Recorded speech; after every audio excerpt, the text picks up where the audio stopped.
Hola, muy buenas tardes. Mi nombre es Javier Fernández de Soto. Soy el ingeniero encargado de la parte de la revisión de la documentación del tema eléctrico para los trabajos de Solar Decathlon. Y hoy vamos a arrancar en la primera parte con unas recomendaciones generales que tienen su origen en la revisión de todos los trabajos de los equipos hasta este momento presentados.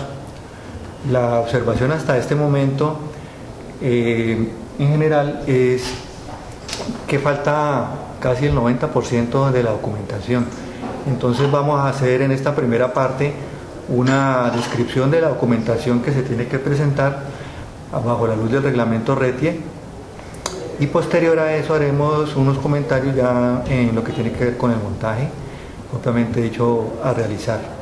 Entonces, en este primer punto podemos comenzar diciendo que el RETIE tiene, para cumplir con RETIE tenemos dos aspectos que cubrir principalmente. El primero es un aspecto documental, donde se aporta por parte de cada equipo una documentación para constituir lo que llamamos un expediente. Y una segunda parte del cumplimiento del RETIE es ya obviamente la solución y la implementación de terreno de la instalación fotovoltaica como tal. Entonces vamos a comenzar describiendo la documentación que va a conformar el expediente de cada equipo. Esta documentación pues tiene un carácter obligatorio debido a que esto es ley de la República. Entonces, lo primero, copia del diagrama unifilar. Este es un plano pues muy general. En los documentos de cada equipo pues hay más o menos 7 u 8 planos definidos, y aquí pueden estar involucrados el concepto general del contenido de esos planos. Pero ¿cuál es la idea de este plano? Es básicamente que se soporte la descripción del sistema y a su vez se incorporen las memorias de cálculo correspondientes a cada componente de dicho sistema. Entonces, para ilustrar un poco, voy a mostrar ahora una imagen donde vemos la falta de datos que tenemos. Entonces, esta es una imagen de un diagrama presentado por uno de los equipos, y podemos ver que la única información que contiene es esta: 12 módulos de 3 kilovatios, tal vez, o 3 kilovatios, 12 módulos, pero por ejemplo están ausentes todas las especificaciones de potencia, de cableado, de ductos, y no sabemos de pronto aquí la marca, los parámetros de la especificación de cada uno de los paneles fotovoltaicos. ¿Cuál es la idea con los planos? Tenemos que ponernos, digamos, en los zapatos de la persona que va a instalar o de la persona que va a hacer la inspección, por ejemplo. La cuestión es que la información que plasmamos en unos planos debe ser suficiente para que la persona que va a hacer el montaje tenga claro lo que va a hacer. Por ejemplo, con este plano, si se lo entregamos a un instalador, pues difícilmente él va a saber cuántos metros de cable va a tener en este montaje, cuánto va a requerir. No va a saber en este momento qué tubería, de qué diámetro debe adquirir con cada tubería, no sabe cuántos metros de tubería, por ejemplo. Entonces, a esta parte de la información de los diseños, de los planos de diseño, es que tenemos nuestra primera observación casi para la mayoría de los equipos, donde pues está ausente la información como tal de especificaciones, cantidades necesarias en cuanto a los materiales previstos para el montaje. ¿Cuál es la idea? Este plano lo va a utilizar en primera instancia el instalador para realizar su montaje, y después será entregado al personal de inspección que realiza la inspección para proceder a comparar que lo que está planteado en el diseño verdaderamente esté instalado en la realidad, es decir, debe coincidir la información del diseño versus lo que está montado en planos. Si hubiere alguna razón por la cual los planos de diseño no quedan iguales al montaje, entonces toca hacer lo que se llama los planos as-built, presentar los planos as-built, que son los que contendrían las modificaciones hechas al diseño inicial, pero como tal el plano final o as-built va a tener que corresponder a lo planteado en el diseño. Otra imagen de un plano, de planos presentados, es este en el que se presenta la misma situación. Con esta información que hay aquí, podemos hacer un zoom, a ver, darle un control. Eso. Por ejemplo, ahí donde están. Por ejemplo, en este caso, que nos muestra la distribución de los tomacorrientes de acuerdo a las áreas funcionales, ¿cierto?, de la vivienda. Aquí tenemos el tablero de breakers, pero solamente esta imagen nos muestra, digamos, los dibujos como tales de la posición de los componentes de los tomacorrientes, un ducto y un tablero de breakers. Tenemos aquí que hay ausencia, no sabemos este tablero de cuántos breakers es, no sabemos si es un tablero de 6 breakers, de 12 breakers, no sabemos qué ducto, de qué calibre va saliendo de aquí, no sabemos estos tomacorrientes a qué circuito pertenecen, porque tampoco se ha presentado en este plano lo que llamamos cuadro de carga, que es una información recopilada de tal forma que nos muestra el número de circuito, la fase a la cual está conectado el circuito, la protección de ese circuito, el calibre, el conductor del circuito, las salidas, cuántos tomas tiene el circuito, cuántas salidas de iluminación alimenta el dicho circuito. En fin, entonces volvemos al ejemplo anterior, donde si le damos este plano a la persona que va a instalar, pues él difícilmente tendría que, a esta etapa, pues le tocaría prácticamente adivinar o preguntar. Esta información no sería suficiente. De igual manera, para la persona que va a hacer, o las personas que vayan a hacer la inspección, pues no pueden comparar lo que está en sitio, porque pues la información es deficiente, digamos, hasta este momento en el plano del diseño. Esta imagen corresponde a uno de los planos recibidos. Como podemos ver, la información presentada solamente se remite a decir que son 12 módulos con una potencia de 3 kilovatios y un inversor de esta marca. El plano debe contener la información de los calibres de los conductores que salen de los módulos. Debe tener también especificado el calibre de los ductos que arrojan dichos conductores, el material de ese ducto. También debemos tener aquí presentada la parte de la especificación de los parámetros del panel, como voltaje de circuito abierto, corriente de cortocircuito, temperatura, en fin. ¿Cuál es la idea con un plano, con un diagrama o plano unifilar, si se quiere? La idea es que este plano va a ser la base para el trabajo, en primer lugar, del instalador del sistema, y después va a ser la herramienta de mano para la persona que va a hacer la inspección del montaje. Entonces, si nos ponemos en los zapatos de la persona que va a instalar el sistema, encontramos que él no va a tener, va a tener que adivinar prácticamente qué calibre de conductor va a usar, qué tipo de ducto va a usar, de qué material, si va a ser metálico, PVC. Él no tiene ninguna información. De igual manera, cuando se vaya a hacer la inspección, no se va a poder confrontar lo que está instalado en el sitio versus lo que está planteado en el plano, porque no hay ninguna especificación hasta este punto de la entrega de los trabajos. Entonces, la idea es que a estos planos hay que incorporarle toda la información que tiene que ver con cada uno de los componentes. Tenemos este segundo ejemplo donde tenemos la distribución funcional de las áreas de la vivienda.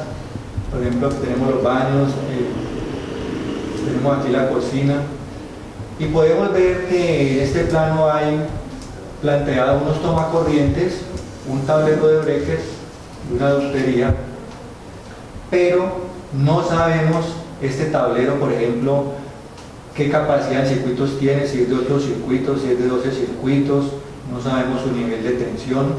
De igual manera, estos tomacorrientes no sabemos a qué circuito pertenecen. Es decir, aquí falta lo que llamamos un cuadro de cargas, que es un cuadro que contempla el número del circuito, cuántos tomas están alimentados por ese circuito, cuántas salidas de iluminación están alimentadas de ese circuito, el calibre de ese circuito, el ducto del circuito, la potencia del circuito, en fin. Volvemos al mismo ejemplo. Este plano, para la persona que lo va a instalar, pues es una información insuficiente porque no tiene ninguna especificación de materiales ni de referencias necesarias para el montaje.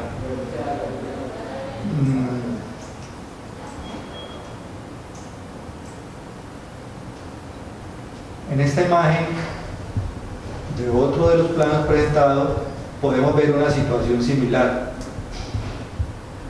Dice, hay un arreglo de paneles, no sabemos qué marcas son, no sabemos qué potencia manejan, no sabemos al estar conectados qué voltaje desea este sistema, la caja de unión no está especificada, no sabemos qué amperios maneja, no sabemos qué protección tiene.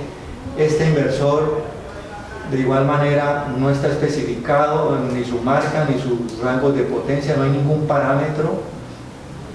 Tampoco están especificados los ductos ni los conductores que interconectan esta parte del sistema. Vemos que el panel principal tampoco está especificado, su barraje, su capacidad de amperios de barraje, no está especificado cuántos dispositivos de sobrecorriente tiene al menos dos, podría pensar uno, pero no los vemos, tampoco están especificados. La caja de AC tampoco presentan especificación alguna, y de igual manera ninguno de estos ductos ni conductores. Entonces, colocando el mismo ejemplo, pues no va a ser suficiente para el que va a instalar o para el que va a realizar la inspección, porque falta información mencionada. Tenemos una situación similar, dice que esto es un diagrama de cableado de DC. Vemos que no está claramente la especificación. Entendemos que tal vez en este cuadro de pronto la intención fue incorporar esa información, pero pues vemos que de pronto se descodificó, algo pasó, pero el resultado final es que este plano no tiene la información requerida ni para el montaje, ni para el que realiza el montaje, ni para el que va a hacer la inspección como tal. En esta imagen vemos una situación similar en la que no sabemos estas salidas de iluminación a qué circuito pertenecen, tampoco tenemos la especificación del ducto que aloja esos conductores ni el calibre de los conductores, no sabemos la distribución de los circuitos como inicialmente. Entonces, básicamente, esta situación es una situación común a la mayoría de los trabajos presentados, excepto de pronto un equipo.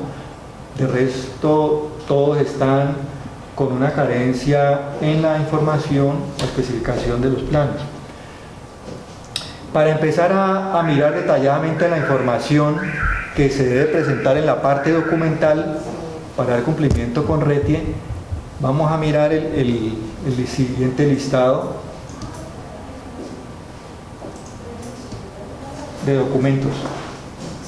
Desde el comienzo del 1. Bueno, entonces, como les decía, para dar cumplimiento con el reglamento RETIE tenemos que tener dos etapas para cubrir. La primera etapa es una etapa documental, la segunda etapa es una etapa en terreno donde se verifica la forma en cómo se realizó la instalación. En la primera etapa entonces tenemos primero, en la etapa documental, armamos lo que llamamos un expediente que está conformado por estos 7 u 8 documentos que paso a describir. Lo primero, pues, que llamamos copia del diagrama unifilar, es lo que ustedes tienen como los 7 u 8 planos de las condiciones del concurso.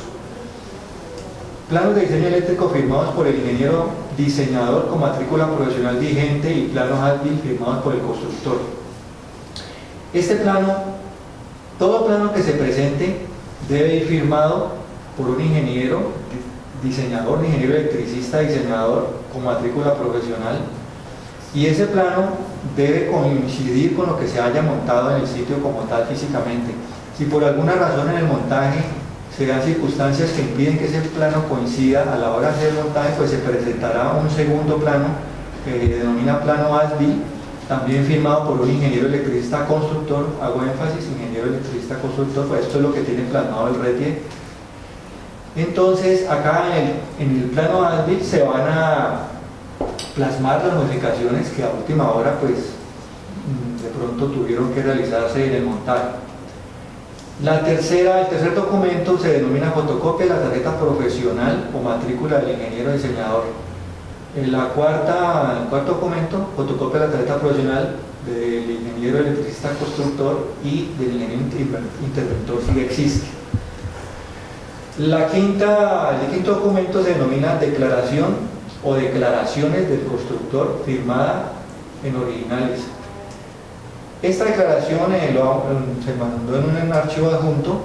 Básicamente es un documento que equivale a un juramento, es decir, una declaración donde la persona que que construyó, dice que la instalación consistente, por ejemplo, en el montaje de 20 paneles de 240 vatios distribuidos en 2 strings, en una longitud de 20 metros, comprendida entre el inversor y el sistema fotovoltaico, el sistema de paneles, fue construida conforme a los requisitos del RETIE, por decir algo.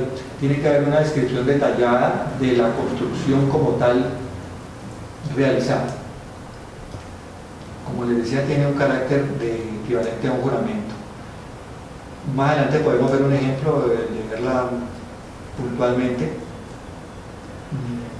Podemos pasar al sexto, que es la evaluación del nivel de riesgo frente a rayos, cumpliendo la NTC 4552 colombiana o la 1062-305 raya 2 europea, firmada también por un ingeniero electricista con matrícula profesional vigente, y aportar la fotocopia de dicha matrícula.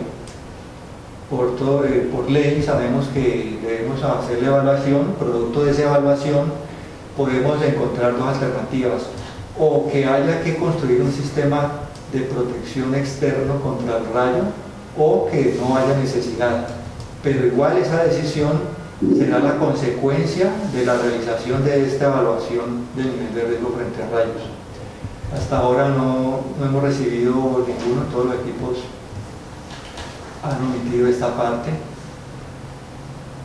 Y ese número 7, bueno, tiene que ver con el 6, diseño, en caso de que aplique el diseño del sistema de protección contra rayos según el nivel de riesgo con memorias de cálculo, cumpliendo con la IS 62-305 o la 4552 colombiana, firmada por ingeniero electricista con matrícula profesional vigente, de aportar la fotocopia. Este 7 era el que les decía acá en el número 6, cuando teníamos dos caminos. Cuando hacemos la evaluación de nivel de riesgo frente a rayos, o encontramos que no hay necesidad de hacer el apantallamiento externo, sistema externo, o puede darnos el otro escenario de que sí se requiera realizar el sistema de apantallamiento, y en ese caso es donde tenemos que hacer lo que nos describe el punto 7. Pasemos al punto 8 del expediente como tal. Tiene que ver con los certificados de producto conforme al RETIE. Vigentes, certificados de producto contra RETIE vigentes.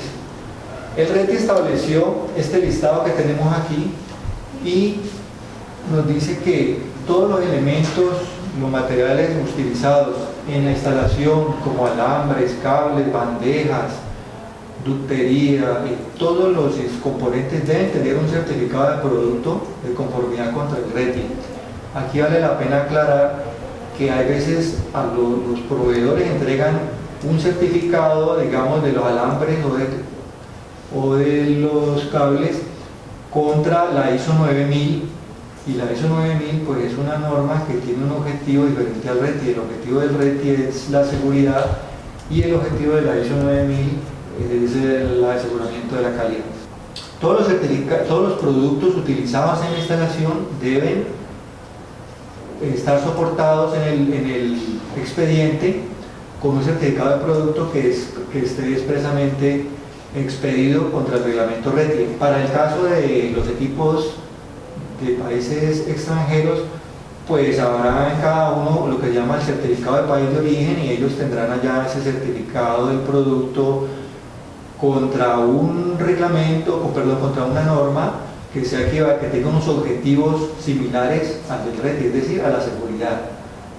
Hacemos énfasis en que no debe no confundirse con un certificado de ISO 9001 que es para calidad.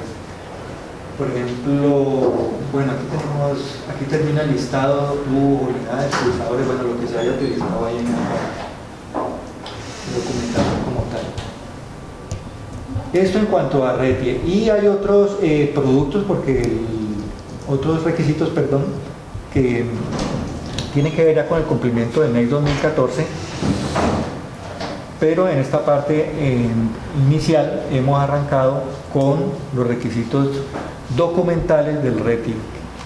Después de tener este expediente armado, nosotros hacemos ya en terreno la confrontación de los planos, por un lado, de que los tomas, por decir algo, quedaron instalados en el punto que dice el plano. Por ejemplo, iremos acá, digamos, al baño, miraremos que este toma debe ser GFCI, que esté instalado cerca al lavamanos. Iremos a verificar la posición del tablero de breaker, que sea fácilmente accesible, no puede estar en un sitio donde se dificulte el acceso. Es decir, vamos a verificar que esta disposición presentada en el plano coincida físicamente con lo que esté presentado en terreno. De igual manera, vamos a mirar que las marcas del tablero coincidan con las marcas de los certificados de producto, y así con cada uno de los componentes. La marca del toma que está aquí debe coincidir con la marca del certificado de producto que esté entregado en el expediente como tal. Buenas tardes, regresamos nuevamente a nuestro streaming. Vamos a iniciar la sección de preguntas y respuestas. Muchas gracias por haber estado, y si ustedes tienen alguna pregunta sobre la primera parte introductoria que acaba de dictar el ingeniero Javier Fernández, por favor la pueden escribir. Estamos en línea y vamos a responder sus preguntas. Adelante. Bueno, buenas tardes. Vamos a arrancar entonces con la pregunta sobre si la idea es entonces manejar una notación convencional para la presentación de planos. Los planos deben tener su cuadro de convenciones. Para este cuadro de convenciones se pueden apoyar en la nomenclatura que tiene el RETI en su capítulo 2. Bueno, le agradecemos su atención y vamos a continuar dando las respuestas vía Google Docs. Nos vemos en la próxima. Gracias.